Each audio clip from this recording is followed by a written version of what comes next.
Hello everybody, my name is Elsa and welcome to another booktube video. I'm still getting used to filming on my phone instead of on my laptop, so forgive me if I skew off and end up not looking at the camera all the time.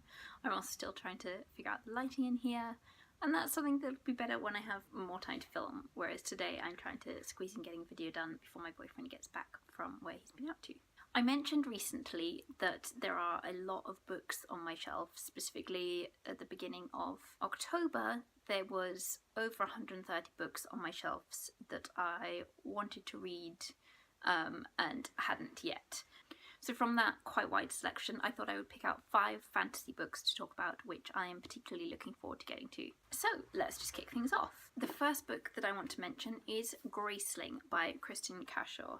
This came out quite a few years ago, and from quite early on, I think I picked it up in a bookshop soon after it had first come out and thought, oh, that sounds interesting, but didn't get it, and have been kept on meaning to read it at some point and kept thinking that I would enjoy it but hadn't got around to it. This one is my boyfriend's copy. He really enjoyed it when he read it a few years ago, and I definitely want to get to it soon. This is about a world where some people have magical abilities and some don't, and your magical ability, I think, leans towards a certain way. So it is about a girl called Katza whose magical ability is that she is good at killing. She's shunned a little bit because of that, and she doesn't really like that is what her affinity is for, but she's still going to do her duty to the country and use that for the help of the crown as best she can. And then there's a mystery and a possibility of her to change what she does, but of course it's not going to be as simple as any of that. The next one I want to mention is Battle Mage by Stephen Aryan. This is a book that both my dad and my boyfriend have read. In fact, they've both read the whole trilogy and really enjoyed them all. And it doesn't say much on the back, but it says it's got someone who is a battle mage who's meant to fight and die for his country, presumably using magic with the term mage in there. It's about a common soldier, and it's about a princess and spy master, which all sounds like classic epic fantasy elements. I'm really, really looking forward to reading that one. Then in a kind of similar vein, I have Age of Iron by Angus Watson. I saw Angus read at the Super Relaxed Fantasy Club in London, and this book sounded really good. Again, this is a trilogy that both my dad and my boyfriend have read and enjoyed, so I'm looking forward to that based on their recommendation, because we have quite similar reading tastes when it comes to fantasy. This is about a mercenary who's going off to join with the army, but he keeps rescuing the wrong people, it says. There are some druids in here who can do magic, and lots of fighting, I believe. So again, it's fairly classic epic fantasy in a way, and I'm looking forward to it. Next up, in a slightly different direction, I have City of Brass by S.A. Chakraborty, and I really hope I'm pronouncing that right. Someone maybe correct me if not.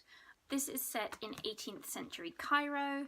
It sounds like it's about some outcasts, and there's something about genies and spirits mentioned. So there might be a magical element in there. It's not really very descriptive, but it's an absolutely beautiful book, and it has these gorgeous end papers. And I've heard really, really good things about it, so I'm looking forward to reading that. That's slightly more on the young adult end of the scale of fantasy books.